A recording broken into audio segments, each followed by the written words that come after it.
In the quiet of a brisk October morning in 1960, liquid oxygen bathes a launch pad in an ominous fog.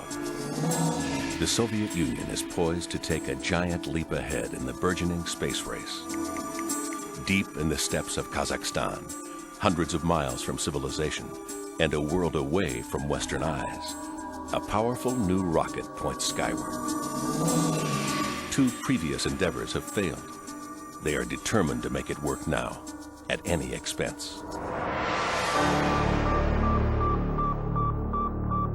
The launch of Sputnik in 1957 had kicked off a feverish era of space exploration.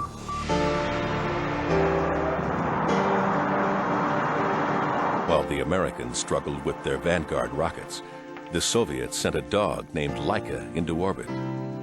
Their Luna probes dazzled the world, hitting the moon in September of 1959, then taking photographs of the dark side a month later. The U.S. had successes with Explorer and Ranger, but the Soviets were clearly leading the pack, and by long strides.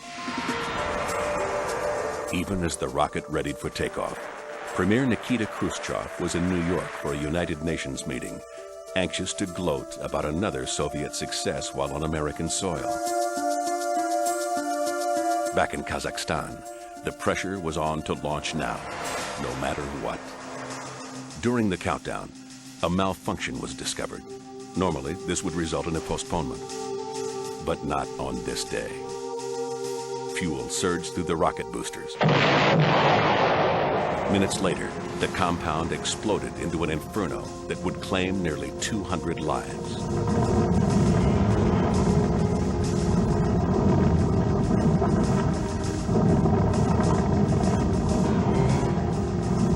The world was left with hearsay, rumor, and speculation.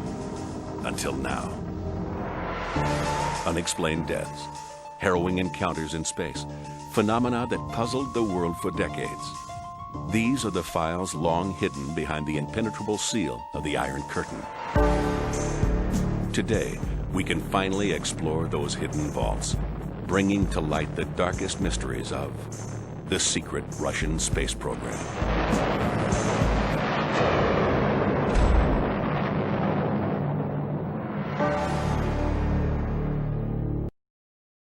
Knowledge TV Retro, brought to you by Jones International University, the first fully online accredited university.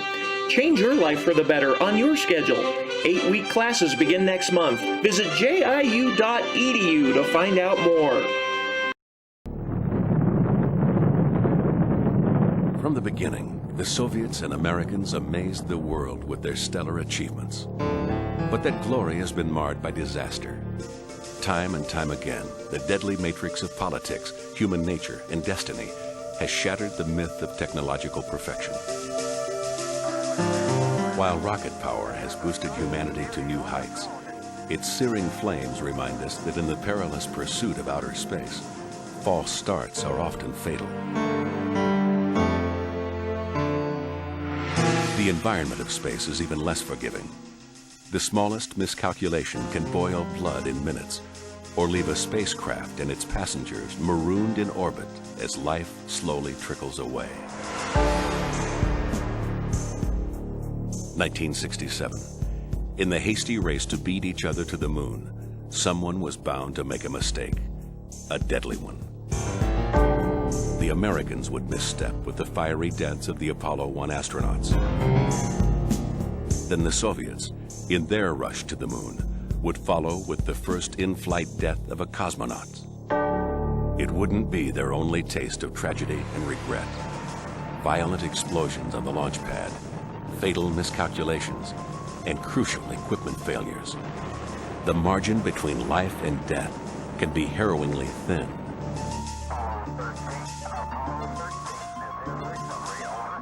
Sometimes fate smiles. Other times, it turns a blind eye. True stories, like that of the Soviets' deadliest disaster, are finally being pieced together.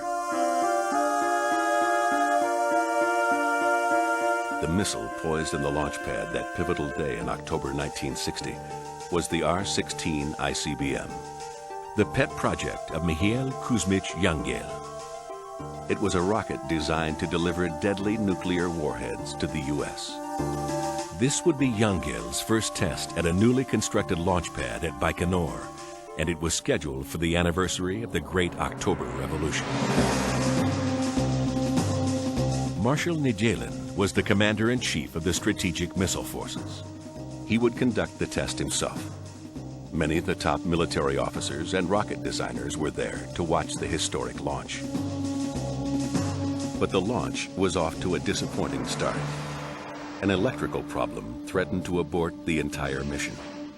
Protocol demanded that technicians deactivate the boosters and drain the fuel. But that would mean weeks of delay. For Nijelin and the prestige this launch represented, failure was not an option. Sergei Khrushchev learned of the classified disaster from his father, former Premier Nikita Khrushchev. But because they thought that they saved the marshal, who was the head of the commission, he took his chair and sit under the missile. And all other people gathered around the missile, which was full, which is crazy. Indeed, Marshal Nijelin's confidence was in vain.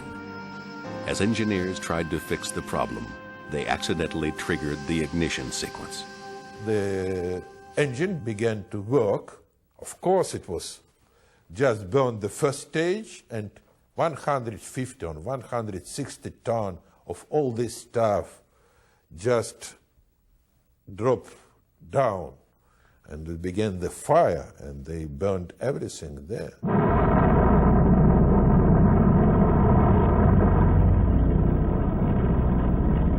Within seconds, the pad was a towering inferno.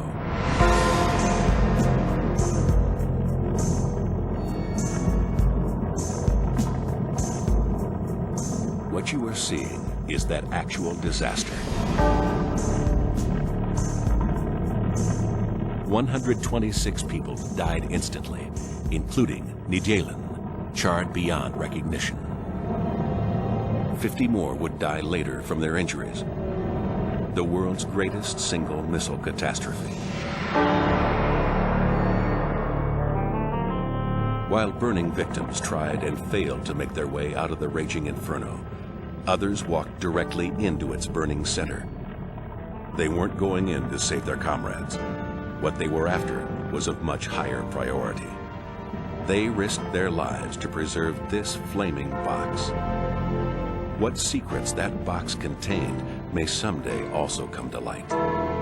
Until that day, it remains yet another of the unexplained mysteries that comprise the Soviet space archives. Nothing in the known annals of space history matches the Nijelin catastrophe in terms of life lost. But it was hardly their only disaster. In 1969, the Soviets prepared to launch their second generation of Mars probes. The United States had edged ahead in the race to the moon, so a successful Mars launch would be an appropriate reply. These probes were to be carried by the powerful new Proton booster, which had 3 times the thrust of the earlier booster and 3 times the troubles. Though its designers gave it only a 50-50 chance of success, political forces deemed it worth the risk.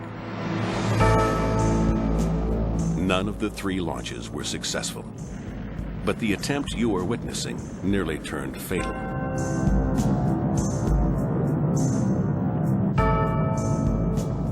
Luckily, the rocket crashed on an uninhabited area of the base. This disaster was preserved on film. The legacies of countless others have evaporated as quickly as the smoke that swirled around their burning wreckage. Like the launch fire at Plesetsk in March 1980, which to this day remains shrouded in mystery. Film of the blast and fire were destroyed, and no photography was permitted at the funerals of those who died. For Alexander Kosuk, the experience is permanently seared into his memory. Half an hour before the launch, he descended these stairs to an underground bunker. The Soviets had been attempting to launch a spy satellite when an oxygen leak was discovered. Rather than follow safety procedure, an oily rag was used to temporarily stop the leak. It ignited almost immediately. And at that time, there was a big blast. The bunker was full of flame and hot gas. Then another blast, a third one. So nearly all the people near the booster, the combat team, perished. 49 people altogether. Whatever the flames didn't consume, the Soviets made sure to get rid of. They succeeded in destroying all evidence, but they could never erase the painful remembrance. This can never be forgotten.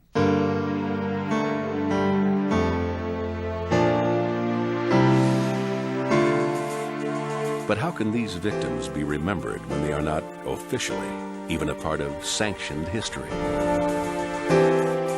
This hushed policy of secrets and lies has its roots decades in the past. In the early 1960s, while the Americans were developing the Gemini two-man spacecraft, the Soviets were also developing their larger Soyuz spacecraft. But Khrushchev was anxious for more space firsts. Engineers quickly came up with the Voskhod spacecraft, and the Soviet need to top its rivals with space triumphs continued.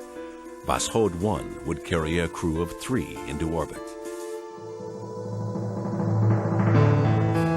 As Voskhod 1 landed, Leonid Brezhnev was hustling Khrushchev off the Soviet stage.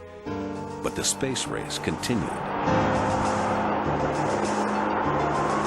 Soviet spacecraft Voskhod 2 was launched March 18, 1965.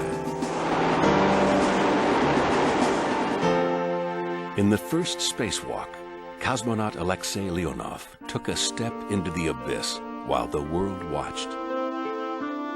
What few people realized was that the first man to walk in space was almost the first one to die there. Yet another of the many shocking secrets newly liberated from the vaults of Soviet history.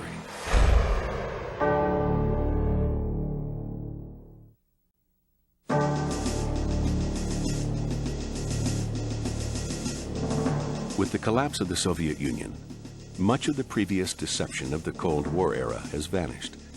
Now, in order to sell their launch services on the open market, the former Soviet states are required to divulge their secrets, providing the world with detailed analysis of its failures as well as its successes. Some of the uncovered secrets date to the origins of the space race. Others, much to the world's surprise, happened after the Cold War. In a blow to Russian claims of reliability, 1996 resulted in 2 explosions of their most successful booster. Considered the workhorse of their program, the Soyuz U rocket had launched over 1,100 spacecraft.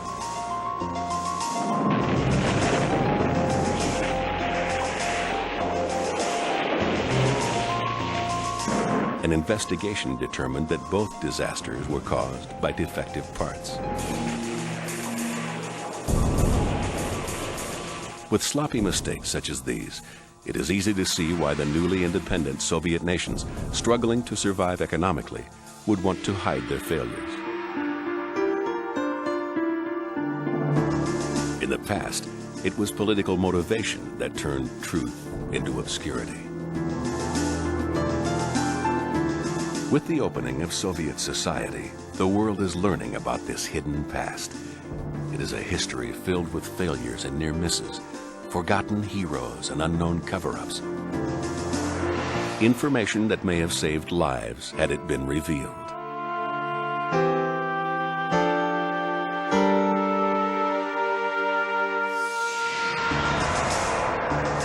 In March of 1965, Alexei Leonov became the first man to walk in space. The world would revel in his success, but little would they know how close he came to ultimate failure. When Leonov returned to the spacecraft, he discovered an unforeseen problem. His spacesuit had ballooned more than expected. He couldn't bend his arms or legs. He floated helplessly, unable to maneuver his body back into the hatch. Dangling in the abyss, he began to panic. As his pulse and respiration soared, his body began to depressurize. He was soaked in sweat, his visor becoming foggy. He took a risk and lowered the pressure in the suit. This enabled him to squeeze through the airlock head first. He had barely survived with his life. And Leonov's terrifying odyssey wasn't over yet. On re-entry, the Prime Retro rocket system failed. Then, the navigation system malfunctioned, and the cosmonauts had to land manually. They landed 2,000 miles off course in the taiga forest of the Ural region. As day turned to night, the temperature plunged below zero. Wolves circled the men. They slept cramped in the capsule, huddled against freezing temperatures and the snarling creatures outside. Finally, after hours of misery, a ski patrol rescued them. In publicly recounting his spacewalk, Leonov put on a good show for the Soviet space program.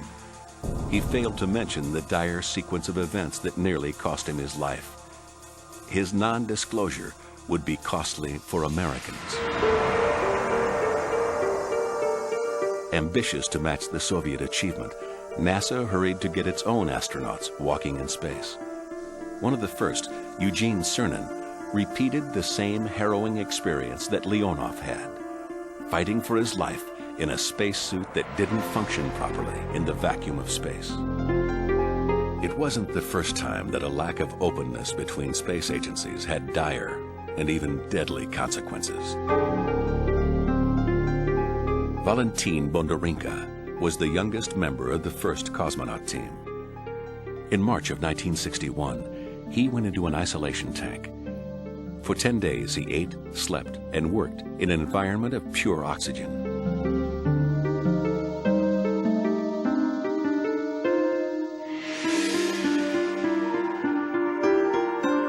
The test went perfectly until the final day, when the young cosmonaut was wrapping up the experiment. Using an alcohol-dipped swab, he removed some sensors from his body. He tossed the swab towards the trash, but missed. An innocent slip-up would prove fatal. The swab had landed on the hot plate he'd used to prepare his meals. Flames exploded, consuming the pure oxygen and raging into a deadly inferno. For nearly 30 minutes, the cosmonaut was burned alive while rescuers struggled to open the sealed door. The charred body they finally pulled out was still alive, but barely. Dr. Vladimir Gulyakovsky was the doctor on call when Bondarenka was brought to the hospital. He didn't have skin on his extremities and his body. He didn't have skin on his face. He didn't have hair. He didn't have eyes even, and lips also. So it was completely burned out person. Despite of this condition, he managed to talk, and I bent over to his face to be able to hear his voice.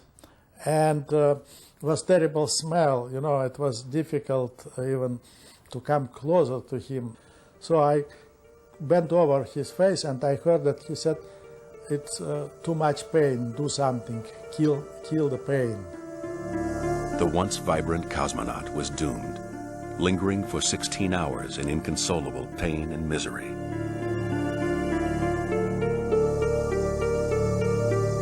The embarrassing incident was entombed along with its victim. Without the benefit of the Soviets' experience, the Americans would have to learn Bondarenka's tragic lesson firsthand. On January 27, 1967, the Apollo 1 crew, Gus Grissom, Ed White, and Roger Chaffee, entered their spacecraft for a pre-flight test. As was the case with Bondarenka, the capsule was pressurized and enriched with pure oxygen. And as Bondarenka, these astronauts would perish when this oxygen atmosphere turned a small spark into an all-consuming inferno. The accident report blamed shoddy wiring for causing the spark that started the fire, the flammability of materials, the oxygen-rich atmosphere that allowed the spark to become a holocaust, as well as the lack of a quick-release escape hatch. But what seemed unavoidable could have been averted if only the Americans had known what happened to Bondarenka.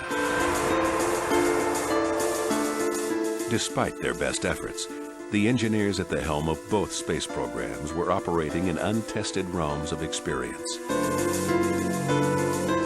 Devising contingency plans was as much the stuff of imagination as hard science.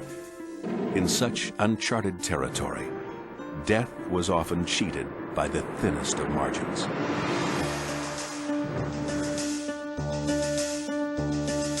Such was the case with two cosmonauts who had experienced their own life and death drama. Gennady Strikalov and Vladimir Titov were ready for their mission. On September 26, 1983, about 90 seconds before Soyuz T-10A was to lift off, a malfunction resulted in a fuel spill which quickly ignited. An abort was commanded, but the communications lines had already been burnt through. As flames engulfed the booster, a backup radio command activated the abort sequence. The cosmonauts were a few seconds away from perishing in the conflagration. Here, as we see actual footage of this event, the escape system worked, and the capsule pulled away from the booster 6 seconds before it exploded in a ball of flaming death.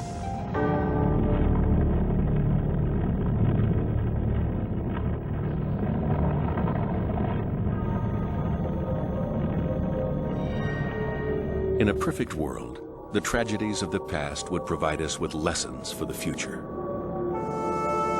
In a world where history is manipulated, there can be no such consolation. On January 28, 1986, the bleachers at Cape Canaveral were filled with excited onlookers, families, and friends.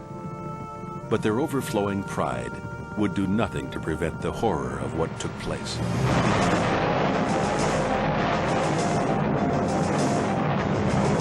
A mid-air explosion that blasted the shuttle into pieces.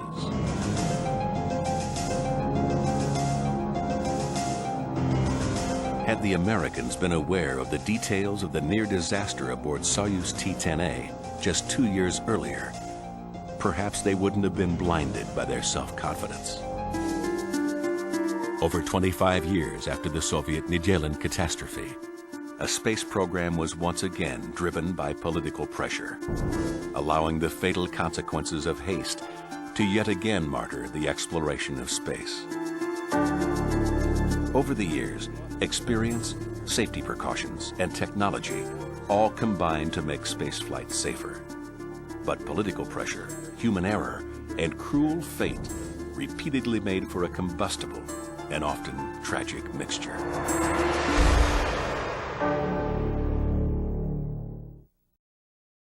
Knowledge TV Retro, brought to you by Jones International University, the first fully online accredited university. Change your life for the better on your schedule. 8-week classes begin next month. Visit jiu.edu to find out more. 1967 was a very anxious time for the Soviets. It had been 20 months since the last manned Voskhod flight, and the first manned launch of their new Soyuz program had still not yet occurred. During this period, the Americans flew 10 manned Gemini flights, successfully completing many maneuvers necessary for a lunar landing. But it was also the year that Apollo 1 burned on the launch pad, killing 3 astronauts and sending NASA back to the drawing boards. With a successful launch, the Soviet Union could boast the superiority of Soyuz over Apollo and regain the initiative in the race to the moon. The authorities wanted this new victory in time for the 50th anniversary of the Great October Revolution. There had been 4 unmanned test flights of the Soyuz re-entry vehicle, but none had been successful. In fact, each unmanned test had shown new problems. But as the gap between manned missions extended, Political pressure for another Soviet space spectacular grew, and there was no one in the program with the authority to defy the Politburo. A spectacular space mission involving veteran cosmonauts was devised. 2 manned spacecraft, Soyuz 1 and 2, would be launched. They would perform an untried docking and crew transfer in space. Fanfare surrounded the pioneering project, but back at Mission Control, engineers were filled with dread. They simply weren't ready. Even the chief designer refused to certify the launch. Still, the Soyuz went to space. Piloting the ship was cosmonaut Vladimir Komarov. It wasn't long before the Soyuz 1 began to show the signs of malfunction that everyone on the ground dreaded. At the outset, one of the solar panels hadn't deployed. Then, the altitude control systems failed. Because of Soyuz 1's unreliable performance, Soyuz 2 was never launched. All efforts were put into the safe return of Soyuz 1. We know now that no matter how skillfully Komarov piloted the spacecraft, his fate had already been sealed. The Soyuz 1 was, the moment it rolled onto the launch pad, a death ship. Lurking silently within its belly was an untested parachute, a lifeline destined to fail. And aboard the Soyuz 1, a cosmonaut was fated to die. Nothing could save the doomed ship as it fell, end over end, towards Earth. From the top of the atmosphere, the capsule plummeted. Komarov impacted the ground at over 300 miles per hour.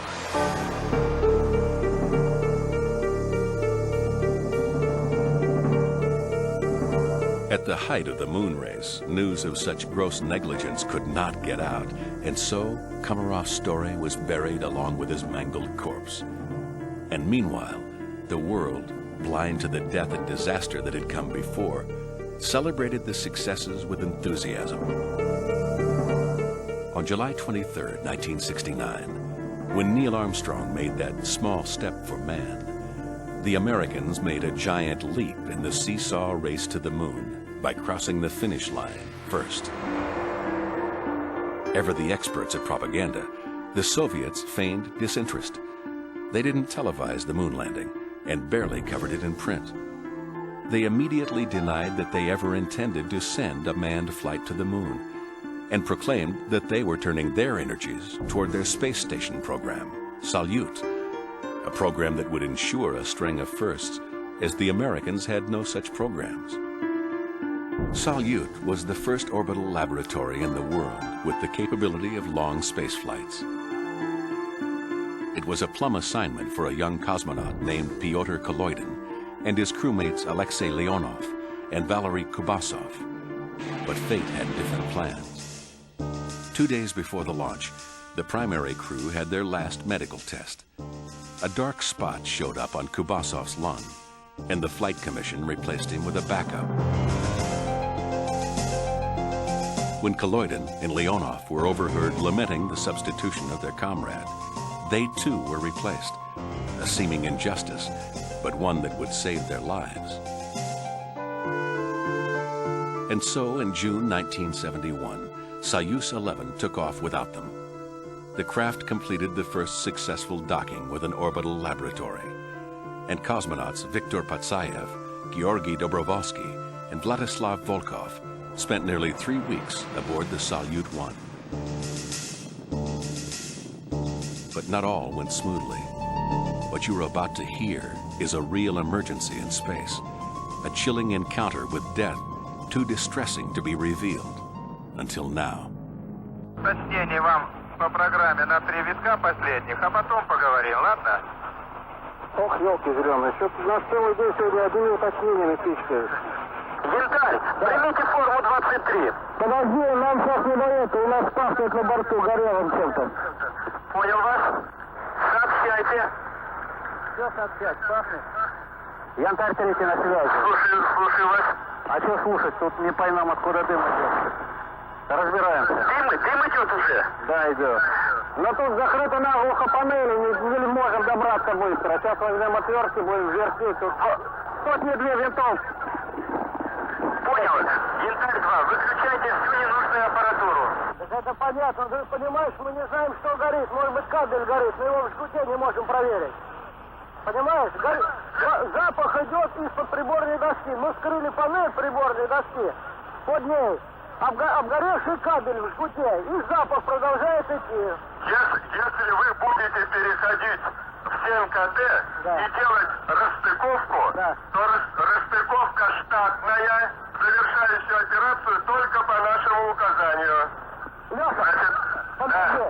Нам некогда здесь будет соображать, если дело дойдет до серьезного. Я тебе задаю вопрос. Если здесь создастся ситуация, которая для нас опасна, мы заходим в ОСА, закрываем люк. Закрываете переходной люк. Поняли, но мы так, эти сутки. В общем, по нашим данным, у вас все... It seemed the danger had passed. The world sighed in relief. During their 3 weeks in space, the Soviet Union had given the mission extensive media coverage. The Salyut program was painted as much more challenging than the Apollo moon landings. A triumphant return was planned. As they neared the Earth's atmosphere, the cosmonauts fired off a series of rockets that would separate their return capsule from the rest of the module. But there was a glitch in the procedure. The force of the explosive bolts caused a valve to jerk open, rapidly sucking the air out of their cabin and turning their haven into a deadly vacuum. The cosmonauts hadn't been issued pressurized spacesuits because the craft was too small. One can only imagine the terror inside the capsule as they realized they had only 20 seconds worth of life left. When they arrived at the spacecraft, the stunned recovery crew hoped that the cosmonauts were simply unconscious. This dramatic footage shows their futile attempts at resuscitating them. The violent re-entry had caused their blood to boil for over 10 minutes.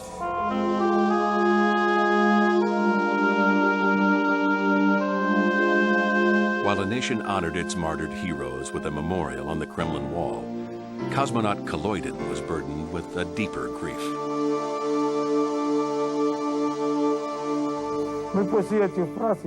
I thought that I was somewhat guilty for his death, but Volkov was doomed in any scenario. And now I don't worry anymore, because I understand then I could do nothing. Death knows nothing of geography or politics. The annals of space history are filled with the names of those who gave their lives to push the envelope of man's domain. Fortunately, not all the stories end in tragedy.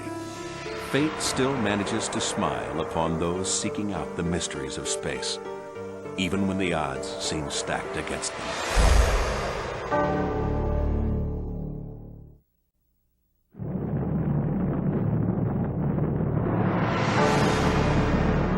Space is an unforgiving dominion.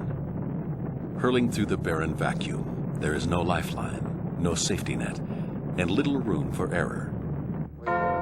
Perhaps the most dramatic example of a space rescue remains the U.S. Apollo 13 flight. Okay, Houston, we've had a problem here. Once in orbit, emergencies haunted the crew of this April 1970 flight from the moment an onboard liquid oxygen tank exploded. After a treacherous journey back toward Earth, Apollo 13 re-entered the atmosphere, not knowing if their protective heat shield would keep them from literally roasting to death in the 6,000-degree re-entry. And if they did make it that far, they couldn't know whether their parachutes would even deploy. Tense moments passed as they re-entered Earth's atmosphere and went out of communications range. On Earth, all ears strained to hear sounds of life as Apollo regained radio contact.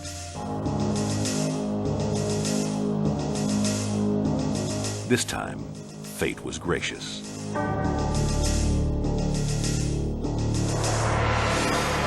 The Soviet version of Apollo 13 launched on April 10, 1979.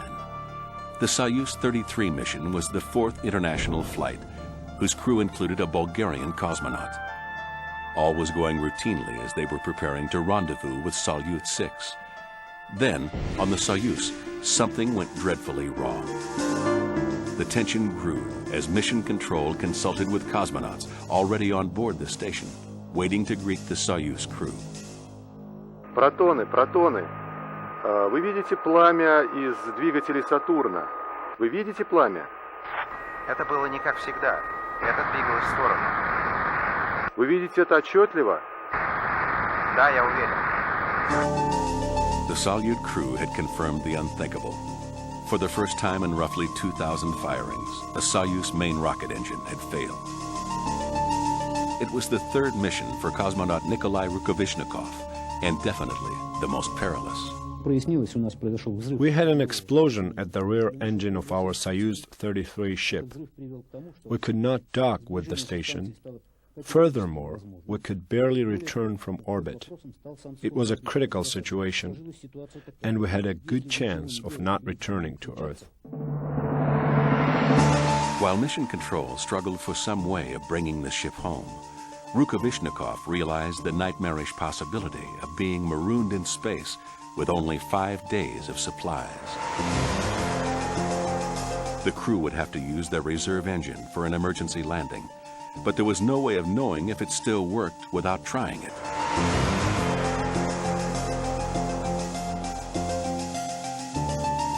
Mission Control ordered Soyuz to fire their backup engine.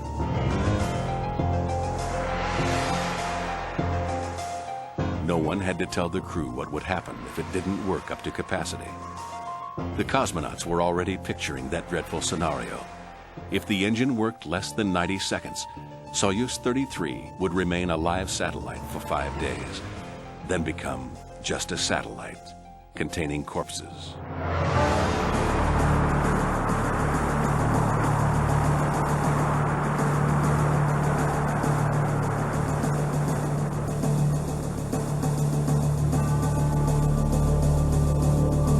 The reserve engine worked. It would mean they'd have to return to Earth at a steep trajectory and withstand a painful 10 Gs.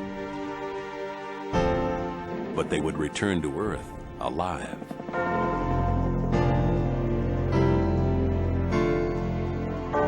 It wasn't the first time a Soyuz spacecraft nearly became a ship of death. On April 5, 1975, Soyuz 18A was intended to dock with the Salyut 4 space station. The flight never made it into orbit. The A-2 booster malfunctioned, and the rocket began to deviate from the planned altitude. During the launch of the spacecraft, we got a message from the cosmonauts. Accident! Accident with the booster! The Soyuz fired its engines in a retroburn. Like Soyuz 33, they would return to Earth in a ballistic trajectory. But this time, with double the agonizing pressure, a bone-crushing 20 Gs.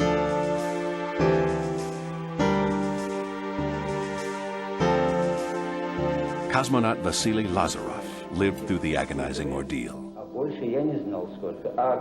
We were getting 10 Gs during training on the centrifuge, but this was 20.6 Gs. So to stand it was hard. Everything was floating, cracking, bones and the craft. The G-forces wouldn't be their only hurdle to survival. The Soyuz landed in darkness and deep snow in the Altai Mountains. The cosmonauts made a chance decision. Before the landing, not knowing where we were landing, I made a decision to shoot off just one of the lines that held the parachute. And this saved us because we landed in a forest and were entangled by the trees. But we were on the brink of a cliff.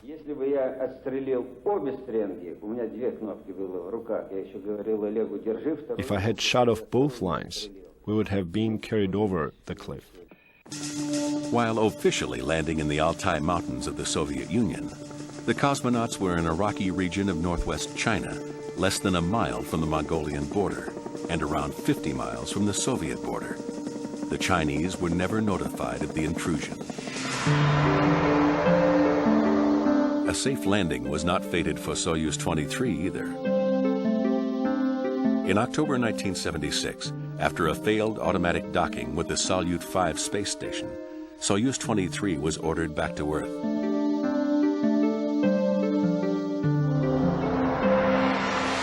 The troubles for Soyuz 23 were just beginning. Entering their descent, Mission Control miscalculated the timing of the engine fire. This would result in a deviation in the landing area. They landed on frozen Lake Tengiz. All cosmonauts are trained for water landings, but this training hadn't taken into consideration the conditions that existed on this October evening in 1976. The craft splashed down in the lake in squall-force winds and fog with temperatures hovering around 6 degrees Fahrenheit. The capsule was about 8 kilometers from the northern shore, where helicopters couldn't reach it due to the thick fog. The perilous rescue attempt was the responsibility of General Vladimir Shatalov. We were in emergency situation all day because the helicopters could do nothing. In the mist that covered the lake, helicopters could not fly. The crew was held captive in their craft. Inside the capsule, the cosmonauts followed standard procedure. But this was not a standard situation. It was the first and only mission for Vyacheslav Zudov. The capsule was inclining approximately this way. They were now stuck in a precarious position, head down in the water. The cosmonauts had no option but to wait. We had no possibility to get out of the capsule as we were taught. If we opened the hatch, which was underwater, there would be no chance to get out. Besides, the temperature on Tengiz was minus 22 degrees centigrade.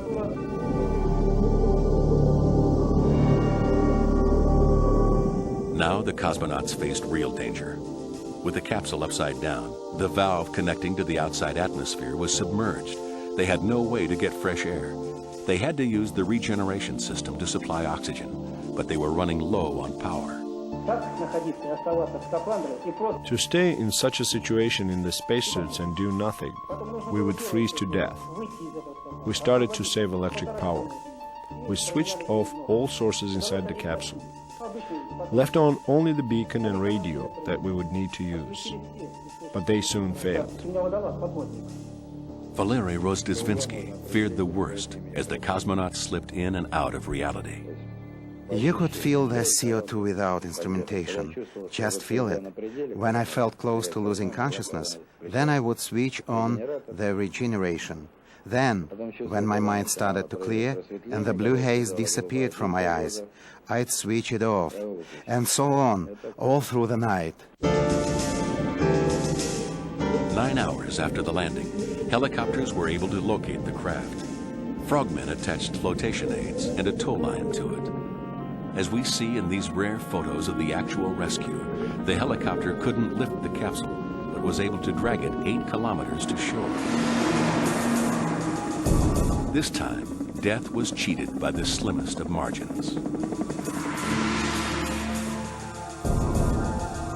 Though countless advances have made Earth's orbit seem more accommodating now, near misses like the Mir collision and decompression on June 25, 1997, are reminders that space is still a dangerous place.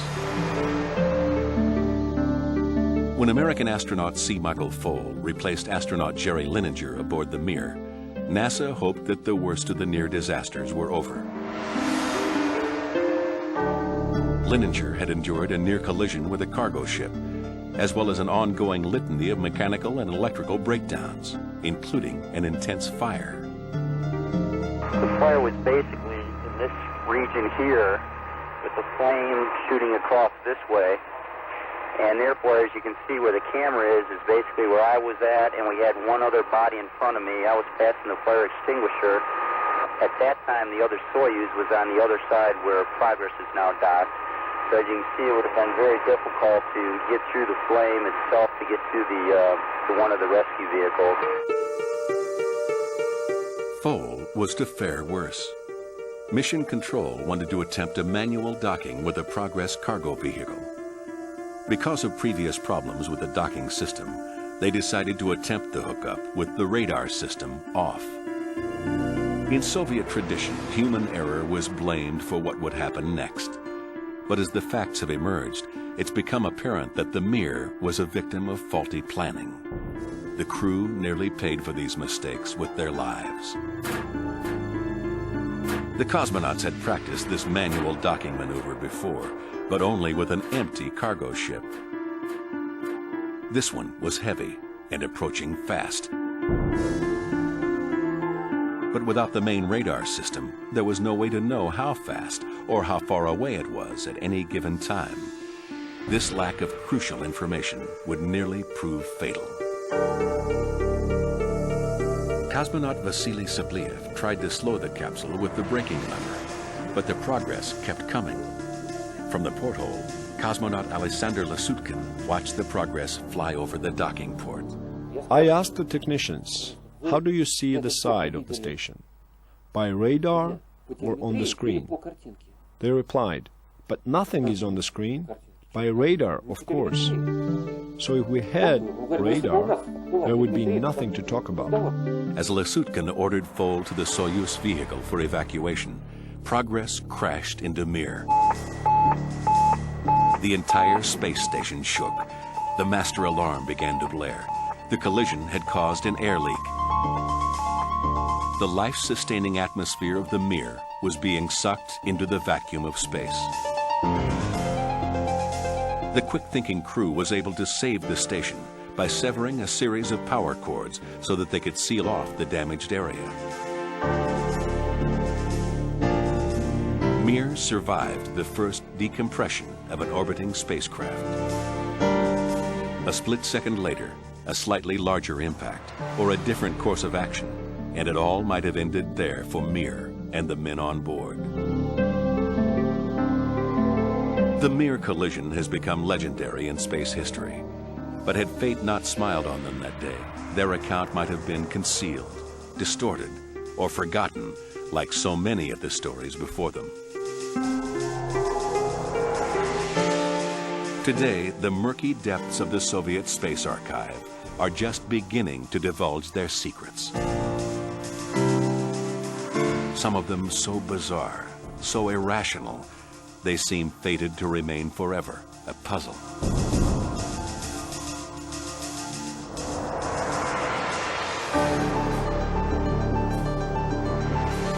But other newly liberated files are answering questions, explaining the great mysteries of space, and filling the void with a rich, colorful human history.